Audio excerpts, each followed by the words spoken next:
Thank you for joining us on another edition of The Opinion. Opinion is a platform where we discuss issues that affect man and, of course, how to contribute to national development. I'm Jonathan Le Rama, and on today's edition, we'll be taking a close look on how man relates with his environment. My guest on this edition is from the School of Environmental Studies, Department of Urban and Regional Planning of the Federal Polytechnic, BIDA, Dr. Gognaji Sunday Bardi. You get to meet him after this timeout. Stay with us.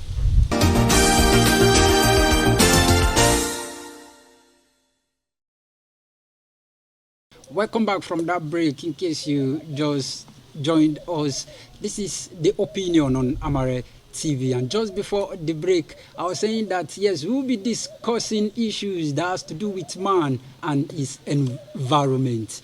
And I said my guest today is from the School of Environmental Studies, Department of Urban and Regional Planning, the Federal Polytechnic, BIDA, in person of Dr.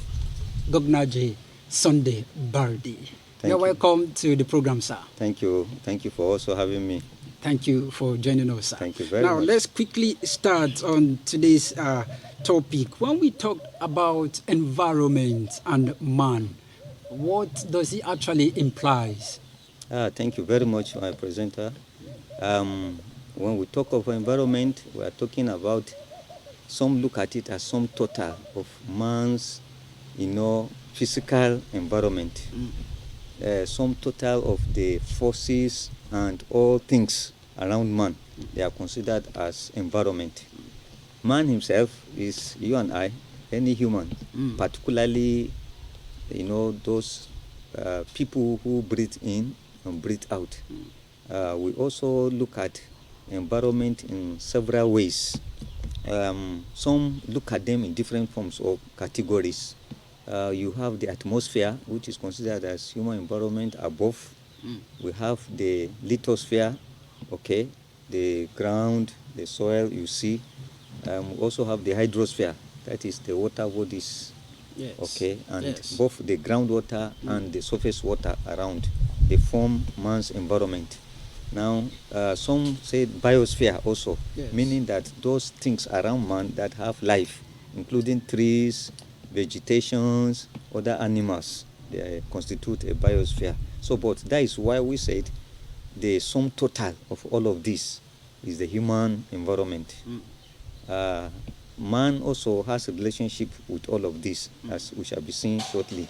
Thank you. All right. Now, it's very clear that God is very wonderful. Yes, of course. To bring all of this to together, actually satisfy man yes, on earth. Now, let's quickly look at the kind of relationship that actually exists between man and the environment. And his environment. Sometimes we say the man and his physical environment. It suggests that man could also have other environments. Okay. If we can have physical environment, you can have economic environment, you can have spiritual environment. Exactly. Man was to benefit from the environment. For instance, the trees you have, especially fruit trees, you eat from there. You also eat from, crops, yes, like we have all around us. And these are the benefits man was to derive. In fact, medicinal plants are there for man to take. That is where we make, some of our tablets and all the drugs that we get are mostly from synthetic, plants like that. And then food. They are to serve as food. Most of the animals, the rats, the elephant, if you can eat it, is okay. The lion and all that were supposed to be meat for man. So man was to take care of all of this. But we also, as humans, have responsibility to take care of this. How can a man actually take care of this environment? Yeah, like we said, man has a responsibility. So every responsibility also have a jurisdiction. It has also an explanation. All right. In terms of the jurisdiction, it is the environment you live in. I can't take care of everything all around. It is the environment in which I live, work, or whatever that I can actually, that is why I call it jurisdiction. But the details is that what do I do to this environment? Now, like we said, environment can be global. We can have a global environment. We can also have a local environment. Now, that is the context I'm talking about. But like I said earlier on at one interview, I said there is a balance, there is a slogan that man, okay, thinks globally and acts locally. That has been my slogan. And the simple reason is that you can't be everywhere all the time. Exactly. But near as much as you are in an environment, you will have to take care of it at that point. Now, that is why I said the relationship is that man is supposed to take care of that his environment where he is, because what happens to this environment around you has tendency to affect a wider environment. That is the global one I'm talking about now. So, but how can man? We have, for instance, let's look at the issue of forestation, where you have trees all around. These trees are very beneficial. Like I said, they produce wood for us. They produce substances that can be used for drugs and many others. They produce food and fruits for us. So man is to tend them, not to cut them indiscriminately. This is the word. Not that trees cannot be felled or cut. Just like the way the federal government is actually after deforestation. Very good. Now, that is it. That is the whole idea. Deforestation means removing those trees. Then afforestation means planting those trees. Now, in deforestation, it has effect. While sometimes it's for our human needs and consumptions that we deforestate, but it also have negative consequences. When we engage in mass deforestation, the microclimate is modified. Naturally, the trees around us, they take in carbon dioxide, which as a result of our activities, both domestically and industrially, they produce carbon dioxide and release them into the atmosphere. So these trees, conjure themselves up and pick up those carbon dioxide as their own food. Yes. And then they give out oxygen for us, for you and I. And then, like I said, they produce food crops. So once these trees are felled for some reasons, including timber and many other uses, then you leave the soil bare and the environment is left, on its own, unattended to. Carbon dioxide goes into the air unabated. Other gases that are supposed to be trapped in by this are let into the atmosphere. And I'm sure you would have heard of the issue of climate change. Yes. Climate change comes as a result of trappings of some gases like carbon dioxide, methane, hydrogen in the surface. And one of the simple reasons is that the trees that were felled were supposed to have drawn those. So now they are left in the air. And so you discover that there is rise in temperature globally and everywhere, giving rise to, heavy rains in some quarters and acid rain and many other phenomena like that. So man in himself will have to do much to make sure that we fell less of these trees, and even if they are fell, some should be replanted. There should be afforestation to replace those ones that we have been able to, do away with. For us to maintain a clean environment, we must be able to, practice those things that will keep environment safe.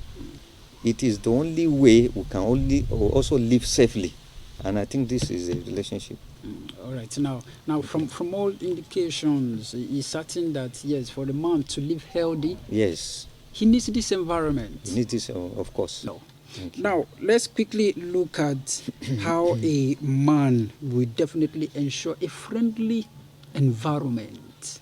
When we talk of friendly environment, it means environment that is not harsh to you, that does not produce negative consequences, negative effects. Now, if the relationship is clean and good, what you expect from the environment will be good and sweet. if you treat the environment roughly, the environment also will treat you roughly. Most of the things we do and the practices, human practices, are not eco-friendly, are not environmental friendly, because what we do, we damage the environment, and once the environment is damaged, we will also pay for it.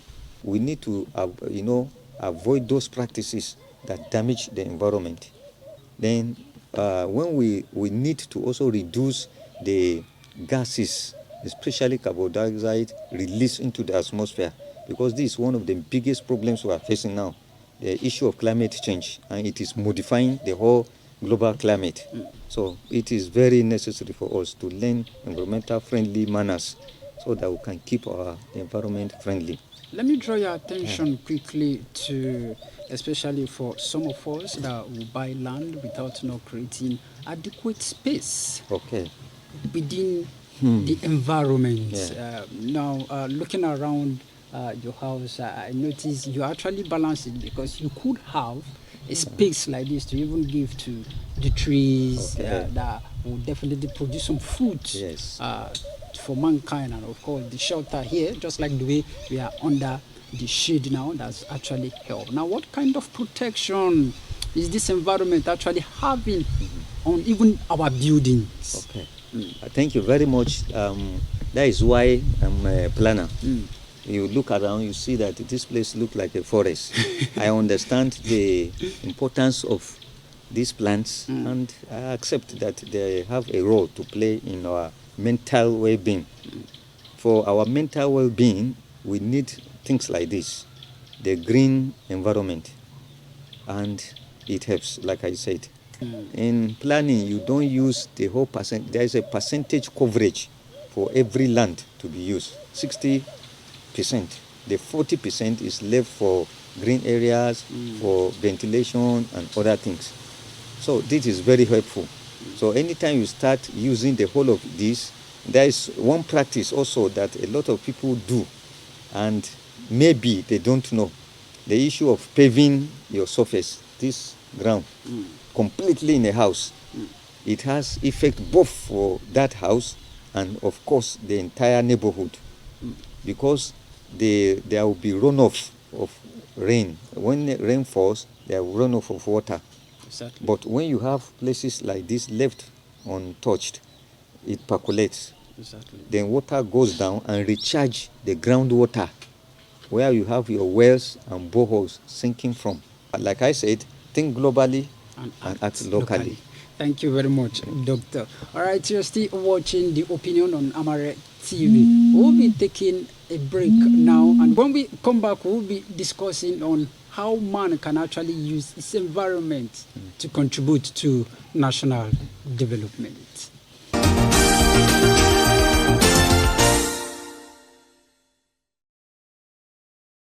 Welcome back. The program is still The Opinion. I still have Dr.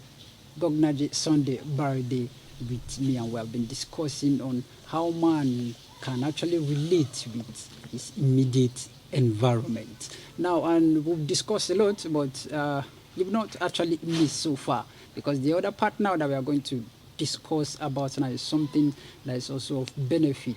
Now, Doctor, how will a man use the spaces for different purposes for national development? And yeah, somebody may say, why should it be, or why are we going to look at it as national development? We are saying what you did here in your small environment has a large, effect on a wider environment. So we are looking at national as the wider environment or wider space. So quickly, some of the things we can do is to ensure that we have a friendly environment or a friendly ecological environment. Now, by this I mean making sure that we have our trees intact, we have our spaces well planned and maintained. In our homes, it is becoming so clear that food is becoming difficult, including soup materials like, green leaves, onions, pepper. Ordinary pepper is becoming a trouble to us. But every space can be converted for agricultural use, and this will be, will contribute so much to food security in Nigeria. You can look around, you see several type of crops all around us. I've seen some clips, and I'm so happy that within urban settings, you don't have to go to somewhere to farm. With a small space in your house, you are producing so much. Now, this is one way sure that you can actually contribute to food production. Maybe more than what you needed, it can be sold. Exactly. And then even if you only produce the one you can feed, it is still a contribution to national food growth. And then you discover that others could benefit from it. Then secondly, the sustainable use of resources within your environment is a crucial role that every man should play. And this contributes widely to our national economy and also national space. Now, like I said, what you do locally has effect on the wider environment. Now, if I decide to make my environment clean, it has a wide effect on cleanliness and good health of those living around. If I'm able to burn or gather my solid waste, the waste papers and all the plastics, I'm going to be helping other people living in that environment to live well and healthy. So that is a contribution. And then myself, I will live well. Then, like I said, we also have several other factors that affect national development that has to do with space. Like I said, we can control when rain falls, and then rain must find its space. Many of us, what we do is to lump up and to, fill up our drainages with waste. Then this water finds it difficult to pass. And like I said before, water doesn't have enemy. It must find its course. So if we clear our drainages, the water will flow naturally along their channels. Otherwise, they will go off and become a nuisance to both you and your neighborhood. What we do with the environment is what the environment gives us back. So the way we want our environment to be should be the way we want to treat it. Now, the government of Niger State, in particular the governor of Niger The State, former, that's the former governor, the former governor, yes, Umaru Mohammed Bago. Bago, Yes. is actually keen strongly into agriculture. Yes. You're a town planner. Now, what areas or how will you advise the state government so that they can use the environment judiciously in order to have this food security? Okay. Thank you very much. Our former governor, he has a lofty ideas. Lofty in the sense that it is what is expected. And this is what we need at this crucial moment, now that we are facing food crisis in Nigeria. Is a good step. So for him to have declared that he wants Niger State to be flooded with food production is a lofty idea, and I really buy to it. However, he must learn to plan for it well, because you can also attack the environment unknowingly. When you over cultivate an environment, you also create atmosphere for danger. So for town planners, which I am one, what we advocate is there are certain spaces planned particularly for agriculture, some for residential, some for different purposes. So by implication, it's not every land. It's not every land you are going to. Yes, if you do that for agriculture. yes, no. There are certain places that must be mapped out that will be suitable for agricultural production. If you go and cultivate certain places, you also ensure that danger will loom in that place. Yes, you discover that there will be looming danger. So let him be able to plan well for these sites to be used.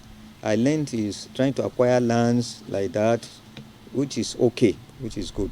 But like I said, let it be done in a manner that will not be inimical to the environment and to the man himself. Yes, and I think that is it. All right, so thank you very much for your time. I guess I'll just have to let you go because I know you actually have other things to do. Thank you very much. Thank you for coming, sir. Thank and you. hope next time when we call on you, you oblige us. Thank you very much. I will be available Thank you at very all much, the time. Doctor. Thank you very much. This is our contribution to national development. Exactly, also. sir. Thank you. Thank you very much, sir. Exactly. You're All right, welcome. I've been speaking with Dr. Gobnaji Sunday Baride. He's from the School of Environmental Studies, Department of Urban and Regional Planning, Federal Polytechnic, Bida. And from all indication, he has done justice to today's episode of The Opinion, where we talk about man and his environment. Don't forget to like and share. Join us next week for another interesting episode of The Opinion. Until then, I'm Jonathan Le Rama. Enjoy your day.